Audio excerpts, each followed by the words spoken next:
The Apache warrior's blood pooled crimson against the dusty earth as Cordelia Whitmore pressed her torn petticoat against the gaping wound where his left leg should have been. His right leg, mangled beyond recognition, hung by sinew and bone fragments that made her stomach lurch. But it was his eyes' fierce obsidian orbs that blazed with defiant life despite his body's betrayal that made her forget everything her father had taught her about savage Indians. Don't touch me, white woman, he rasped in perfect English, trying to push her hands away with strength that was rapidly ebbing. Let me die with honor. The hell I will. Cordelia had never cursed in her 23 years, but watching this magnificent man prepare to bleed out in the canyon seemed like the perfect time to start. What's your name? Cale single quotes Thara ... of the Chiricahua. His voice was growing weaker, but his eyes never left hers. Why do you help me? Your people ... they did this. She didn't answer immediately, couldn't explain the electricity that had shot through her the moment she'd found him. Instead, she ripped another strip from her dress, her wedding dress, she realized with bitter irony. She was supposed to be marrying boring, safe Jeremy Hartwell in 3 hours. But she'd fled the church when she couldn't bear another moment of his tedious recitation of their sensible future together. The cavalry patrol had come through Whispering Pines like a plague of locusts, bragging about the Apache warrior they'd taught a lesson before leaving him to die in Devil's Canyon. They'd blown his legs apart with cannon fire, laughing about how he'd never raid again. The cruelty of it had sent Cordelia running into the desert, following the buzzards circling overhead. Now, as she worked to stop Cale Thara's bleeding, her hands steady despite her racing heart, she felt more alive than she had in years of suffocating respectability. Because you're not dying today, she said fiercely. I won't let you. Cale Thara studied her with those penetrating eyes. Her golden hair had escaped its proper chignon, creating a wild halo around her face. Her blue eyes blazed with determination that reminded him of his grandmother's stories about warrior women. This white woman with her soft hands and fierce spirit was unlike anything he'd expected. You cannot carry me, he said practically. I am too heavy, and your people will kill us both if they find you helping me. Then we'll have to make sure they don't find us. Cordelia looked toward the canyon walls, calculating distances and possibilities. She'd grown up in this harsh country, knew every cave and hidden spring. There's a place. An old mine shaft about half a mile north. Can you hold on that long? Cale Thara felt consciousness slipping away like water through his fingers. The last thing he saw before darkness claimed him was this impossible woman, dirt-streaked and bloodied, her fancy dress ruined, looking at him like he was worth saving. When he woke, everything had changed forever. Cale Thara's eyes snapped open to candlelight dancing across rough stone walls. The scent of sage and something medicinal filled his nostrils, and for a moment he thought he might be in the spirit world. Then the pain hit a roaring agony where his legs used to be that made him bite back a groan. Easy, came a soft voice. Don't try to move yet. He turned his head to see Cordelia Whitmore kneeling beside a small fire, grinding herbs in a wooden bowl. She'd changed from her ruined dress into men's clothing, rough canvas pants and a cotton shirt that somehow made her look more beautiful than any fancy gown ever could. Her golden hair was braided back in a practical style, and her hands moved with surprising competence as she prepared what looked like Apache medicine. How long? He asked, his voice a harsh whisper. 2 days. She looked up, and he saw exhaustion etched in every line of her face. I thought I'd lost you 3 times. The fever. She shuddered at the memory. Cale Thara forced himself to look down at what remained of his body. Cordelia had somehow managed to clean and bandage the stumps of his legs with expert precision. The wounds were angry red but showed no signs of infection. It should have been impossible for a white woman to know such healing arts. "Where did you learn this?" he asked, gesturing weakly at the bandages. "My grandmother was half Cherokee," Cordelia admitted, not meeting his eyes. "She taught me before my father found out and sent her away. He said it wasn't proper for a respectable white woman to practice heathen medicine." The bitterness in her voice was sharp enough to cut glass. "That explained the competent hands, but not the why. You could have left me to die. Your people would have praised you for it." Cordelia finally looked at him, and he saw something in her eyes that made his breath catch. "I've spent my whole life doing what was expected, what was proper, what was safe. When I saw you there—" She paused, struggling with words. "I saw someone who chose to live on his own terms, even if it meant dying for them. I've never had that kind of courage." "You carried a full-grown warrior half a mile through the desert," Kael'thara pointed out. "That sounds like courage to me." "Eh?" Ghost of a smile crossed her lips. "I rigged a travois from my wedding dress and some mesquite branches. You were unconscious, so your opinion of my dragging technique wasn't required." Despite everything, he found himself almost smiling. This woman had more steel in her spine than most of the warriors he'd known. "Your wedding dress?" The smile faded. "I was supposed to marry Jeremiah Hartwell yesterday, a man my father chose for his bank account and his willingness to keep me in line." She began grinding the herbs again, harder than necessary. "Instead, I'm hiding in an abandoned mine with an Apache warrior who probably has a dozen white bounties on his head." 15, actually, Kael'thara said dryly, "though I doubt any of them specified I had to be in one piece to collect." Cordelia looked at him sharply, then saw the wry humor in his dark eyes. Something loosened in her chest, something that had been wound tight her entire life. When was the last time a man had made her laugh instead of lecturing her about proper behavior? 15 bounties, she mused. "I'm impressed. What terrible crimes did you commit? Let me guess you refused to stay on the reservation like a good little Indian?" The question was asked lightly, but Kael'thara heard the real understanding beneath it. This woman knew what it meant to be caged by other people's expectations. "I led raids against the cavalry units that were burning Apache villages," he said simply. "Men, women, children, it didn't matter to them, so it stopped mattering to me." They sat in silence for a moment, the weight of their respective rebellions hanging between them. Finally, Cordelia spoke again. "The search parties have been combing the desert for 2 days. They think you crawled off to die somewhere, but they're not giving up easily. We can't stay here much longer." Kael'thara closed his eyes, feeling the trap closing around them both.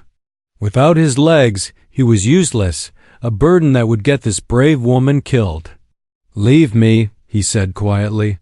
"Take one of their horses and ride south to Mexico. You can start over there." Cordelia's response was swift and fierce.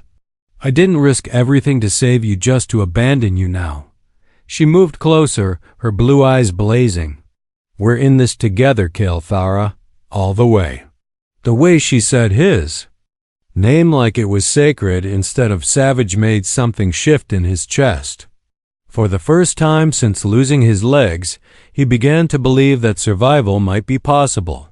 But first, they had to escape a territory crawling with soldiers who wanted them both dead. The sound of horses and shouting voices echoed off the canyon walls, growing closer by the hour. Cordelia pressed herself against the mine shaft entrance, peering through a crack in the board she'd used to camouflage their hiding place. Below, in the canyon, she could see at least 20 mounted men spreading out in a search pattern that would bring them to the mine by nightfall. "They found the blood trail," she whispered to Kael'thara, who was propped against the far wall cleaning. "An old Spencer rifle she discovered in the mine." His hands moved with deadly precision despite his weakened state, and she marveled at how he could make checking ammunition look like a sacred ritual. "How many?" he asked without looking up. 23 cavalry, plus some townsmen I recognize. Her heart sank as she spotted a familiar figure on a bay gelding. Jaramir's with them. Kael'thara's hand stilled on the rifle. The man you were supposed to marry? The same. Cordelia moved away from the opening, her face grim. He's probably more angry about the money he spent on the wedding than about losing me, but his pride won't let this go. He'll want me back, so he can save me from my temporary madness. And if you refuse? The question hung in the air like smoke. Cordelia had seen what happened to women who defied men like Jaramir Hartwell. At best, she'd be declared insane and locked away for her own good. At worst, he'll kill you first, she said quietly. Make it look like you kidnapped me, forced me to help you.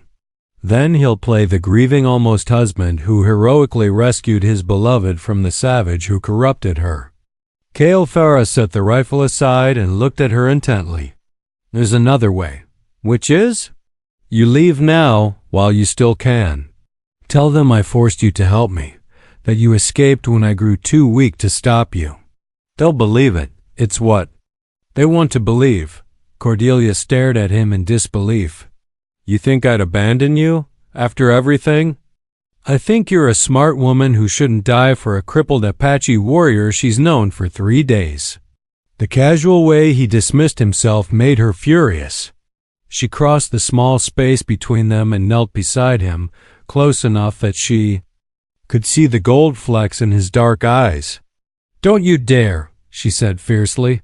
Don't you dare call yourself crippled, and don't you dare assume I'm helping you out of pity. Her voice dropped to a whisper. I've felt more alive in these 3 days than I have in 23 years. You think I'm going back to that half-life? To being someone's obedient wife who never has an opinion louder than a whisper? Kael'thara reached up and touched her cheek, his calloused fingers surprisingly gentle. Then what are you saying, Cordelia Whitmore? The use of her full name sent shivers down her spine. I'm saying we fight. Together. I'm saying I'd rather die free with you than live in a cage without you. Something shifted in his expression, surprise, admiration, and something deeper that made her breath catch. You know what you're choosing? If we run together, there's no going back. You'll be hunted for the rest of your life. No respectable life, no safe future. Good, she said simply. Safe futures are overrated. Before Kael'thara could respond, the sound of horses grew dramatically louder. They were running out of time. Can you ride? Cordelia asked urgently. If you can get me on a horse, I can stay on one, he replied grimly. But first we need horses, and they're all down there with 23 men who want to see us dead. Cordelia was quiet for a moment, then a slow smile spread across her face. Not all of them. She told him about the supply wagon parked a quarter-mile east, guarded by only 2 men while the main force searched the immediate area. It was a desperate plan, create a diversion to draw off the guards, steal the horses, and make a run for the Mexican border before anyone realized what had happened. It's suicide, Kael'thara said bluntly. Probably, Cordelia agreed cheerfully, but it beats dying slowly in this cave. Besides, I have advantages they don't know about, such as? She pulled a stick of dynamite from the mining supplies, along with a coil of fuse. My grandfather wasn't just a mining engineer. He was also a firm believer in teaching his granddaughter practical skills. Kael'thara stared at the explosive, then at the woman holding it with casual competence. Cordelia Whitmore, you are the most dangerous woman I've ever met. Is that a compliment? It's the highest compliment an Apache warrior can give. As the sun began to set and their hunters closed in, they prepared for what would either be their escape or their final stand together. Either way, Cordelia thought as she carefully measured the fuse, it would be on their own terms. The game was about to change dramatically. The explosion lit up the desert night like a second sun, sending rocks and debris flying in every direction. Half a mile away, the cavalry horses reared and screamed as their riders fought to control them, all attention focused on the blazing inferno that had erupted from what looked like an Apache signal fire. "Now," Cordelia whispered. She and Kael'thara moved through the chaos like ghosts. She'd rigged the dynamite to blow 20 minutes after lighting the fuse, giving them time to position themselves near the supply wagon. The two guards had abandoned their posts the moment they saw the explosion, racing toward the presumed Apache attack with everyone else. Getting Kael'thara onto one of the horses was the hardest thing Cordelia had ever done. He bit back groans of agony as she helped him haul himself into the saddle, his powerful arms compensating for what his legs could no longer do. Blood seeped through his bandages, but his hands were steady on the reins. "Can you make it?" she asked, swinging up onto the second horse. "Ask me in 50 miles, he replied grimly. They rode hard into the night, following game trails and dry creek beds that would hide their tracks. Cordelia had grabbed supplies from the wagon: food, water, ammunition, and most importantly, a detailed map of the territory between them and the Mexican border.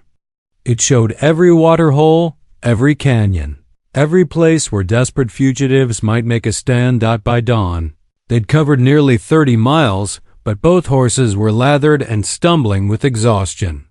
Worse, smoke signals were rising from mesas all around them. Kael'thara's own people had spotted them, and they wouldn't be any more welcoming than the cavalry. "There," Kael'thara pointed toward a narrow canyon that cut deep into the red rock. "We can rest the horses and plan our next move."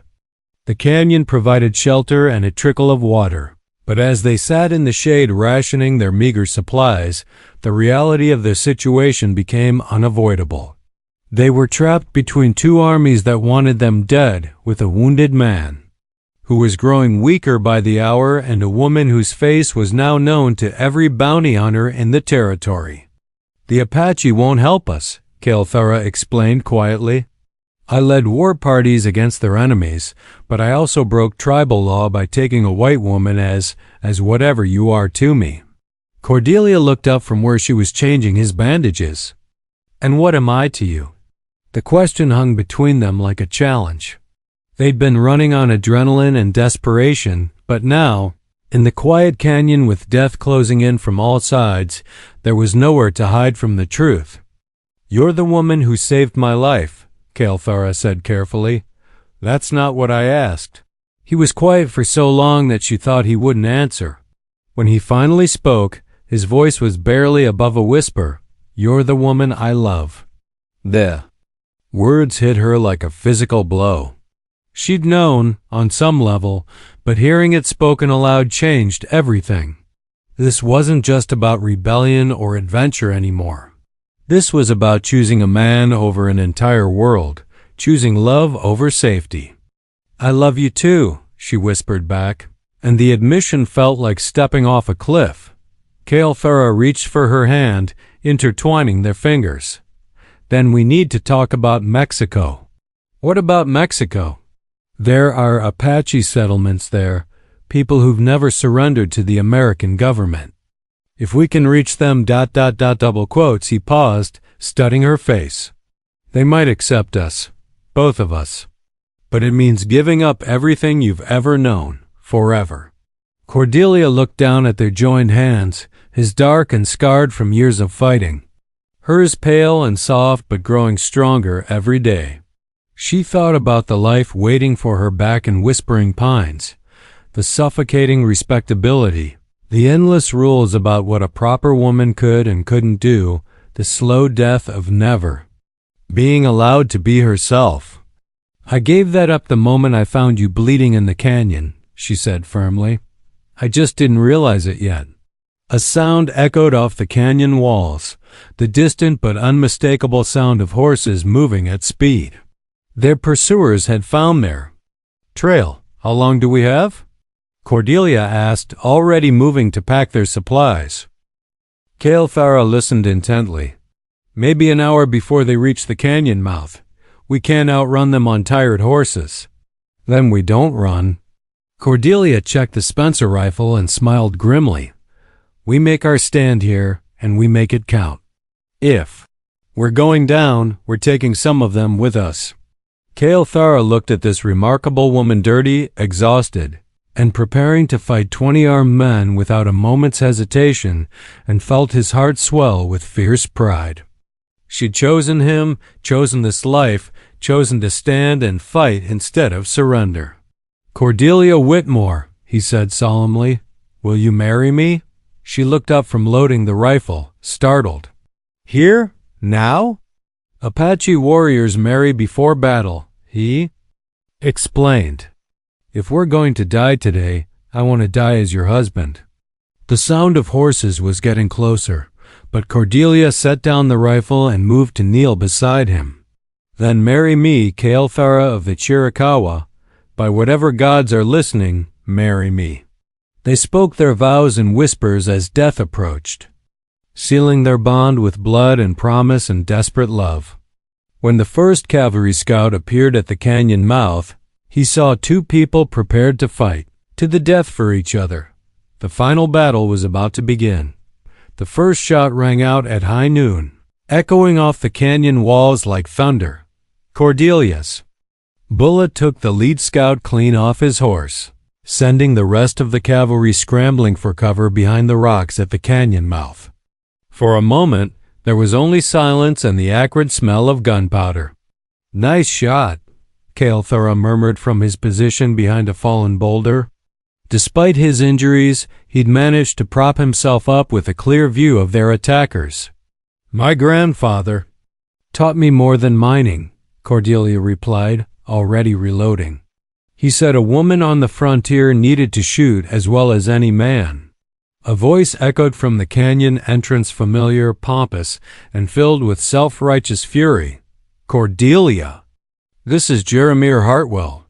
I know you're in there, and I know that Savage is forcing you to help him. Come out now, and I promise no harm will come to you. Cordelia's laugh was sharp and bitter. No harm except being married to you. You've been bewitched by Apache sorcery. Jeremiah shouted back. It's not your fault. Dr. Morrison is with us. He can treat your hysteria once we've dealt with your captor. The insult hit harder than any bullet could have. Hysteria, of course. A woman couldn't possibly choose love and freedom over security and submission. It had to be madness or magic. Jeremiah Hartwell, Cordelia called out, her voice carrying clearly in the still air. I wasn't kidnapped. I wasn't bewitched. I chose this man over you because he sees me as an equal instead of property to be managed. You don't know what you're saying. But there was uncertainty in Jeremiah's voice now. The Cordelia he'd known would never have spoken so boldly, so clearly. I know exactly what I'm saying. She stood up, making herself a target, her blue eyes blazing with defiance. I married him, Jeremiah, by Apache law and the laws of my own heart. I am Cordelia of the Chiricahua now, and if you want me, you'll have to kill my husband first. The gasps and mutters from the cavalry positions were audible even across the canyon. A white woman claiming marriage to an Apache? It was scandalous beyond belief. Captain Morrison's voice cut through the shocked whispers. That settles it. The woman's clearly been corrupted beyond redemption. We'll take them both. But as the soldiers prepared to charge, another voice rang. Out, this one speaking in rapid Apache from the canyon rim above.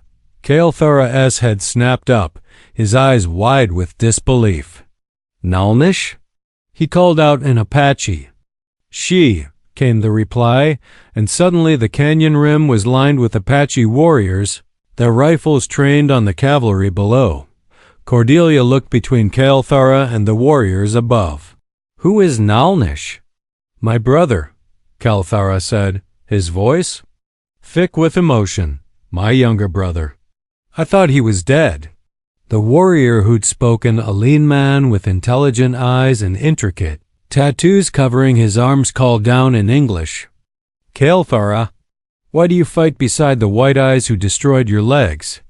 Because this one is different, Kilthara replied.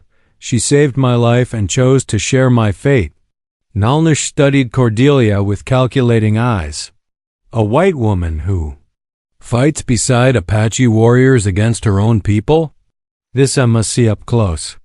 What followed was the most surreal negotiation of Cordelia's life. While 20 cavalry soldiers and 15 Apache warriors kept their weapons trained on each other, she found herself standing in the middle of the canyon being questioned by Kilthara's brother about her intentions, her skills, and her commitment. To Apache ways, can you track game? Nalnish asked. Yes. Can you prepare hides? My grandmother taught me. Can you deliver children? I've helped at 6 births in Whispering Pines. Can you kill enemies of your husband's people? Cordelia gestured toward the scout she'd shot earlier. Already have. Nalnish smiled for the first time.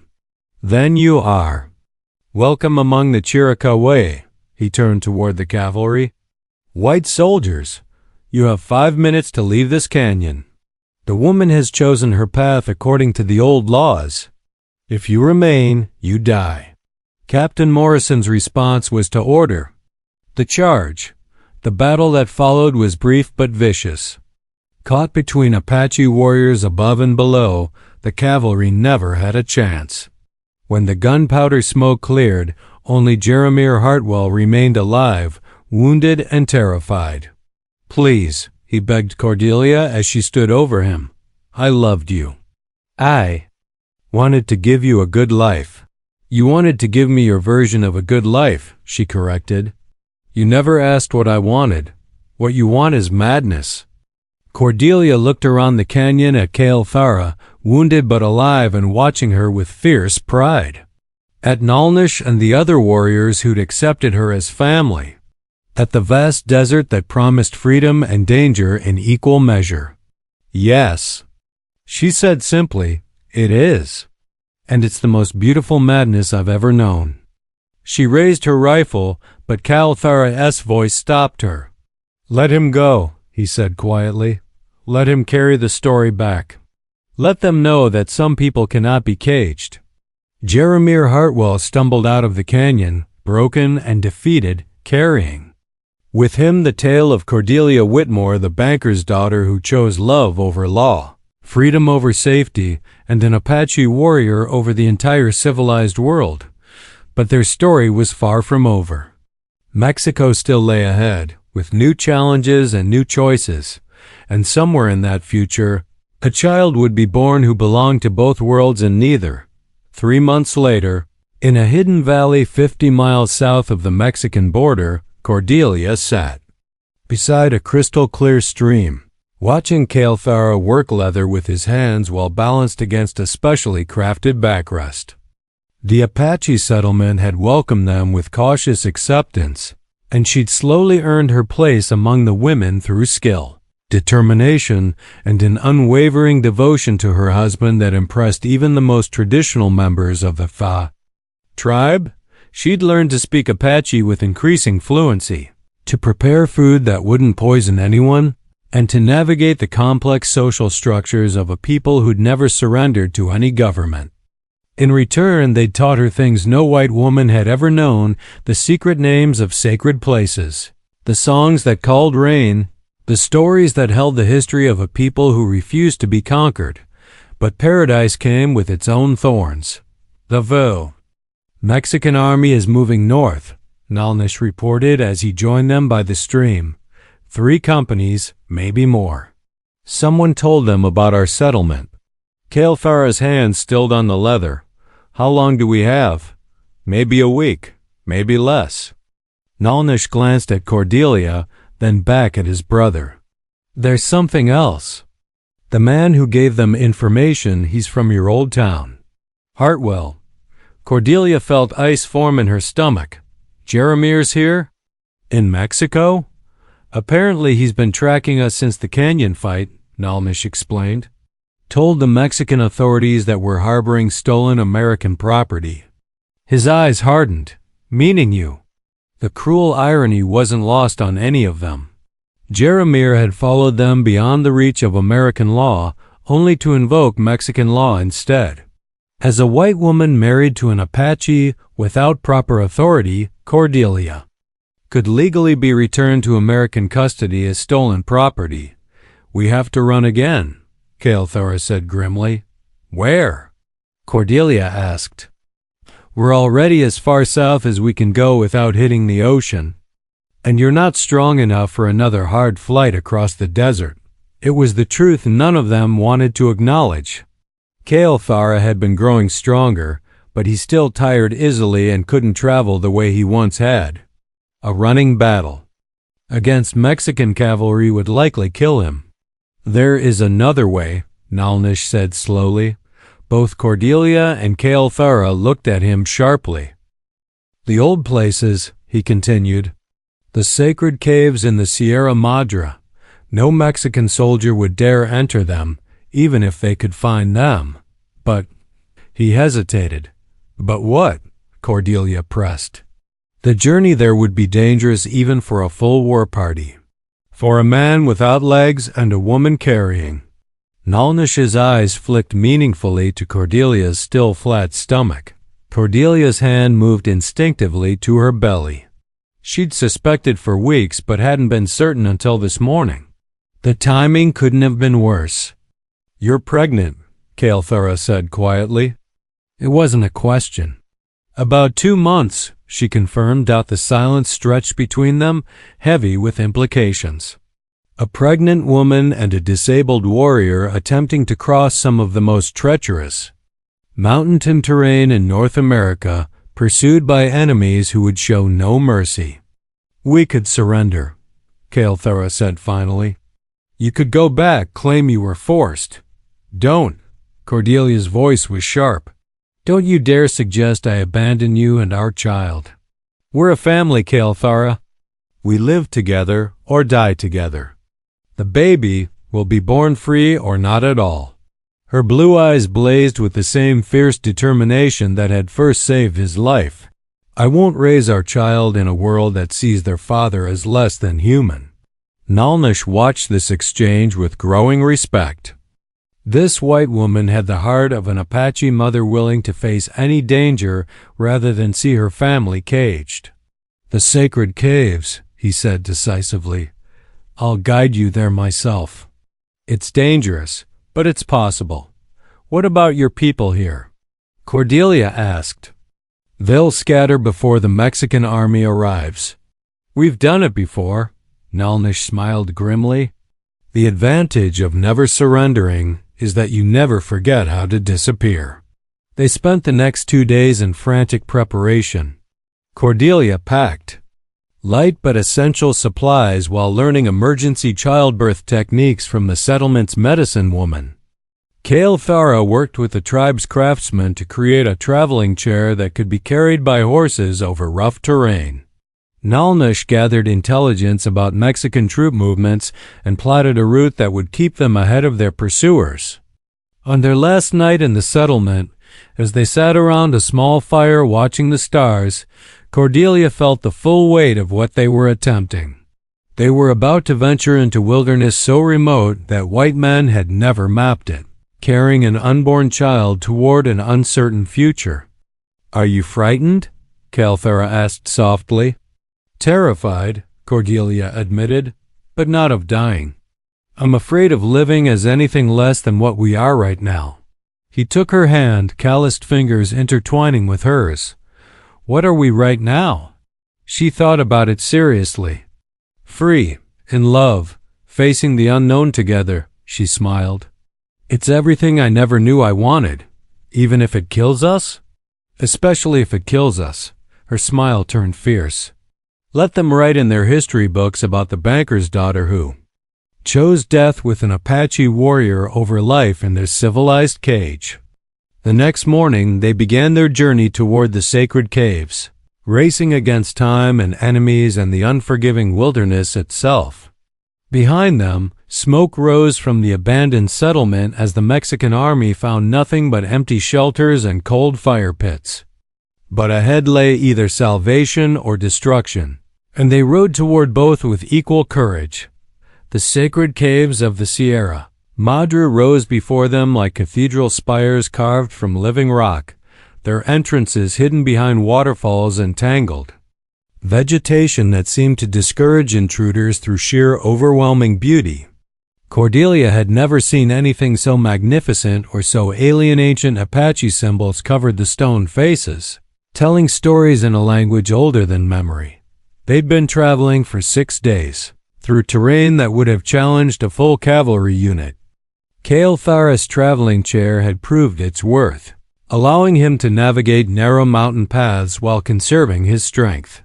Nalnish had led them through hidden valleys and secret passes known only to his people, always staying one step ahead of the Mexican patrols that dogged their trail. But the pursuit had taken its toll. Cordelia was exhausted from the constant stress of travel while pregnant, and even Cale Farah's remarkable endurance was flagging. When they finally reached the caves, all 3 of them were running on determination alone. "These are the most sacred places of our people," Nalnish explained as they approached the largest cave entrance. "The spirits of all Apache warriors rest here. Mexican soldiers fear this place too much to follow. And if they don't?" Cordelia asked. Nalnish's smile was sharp as a blade.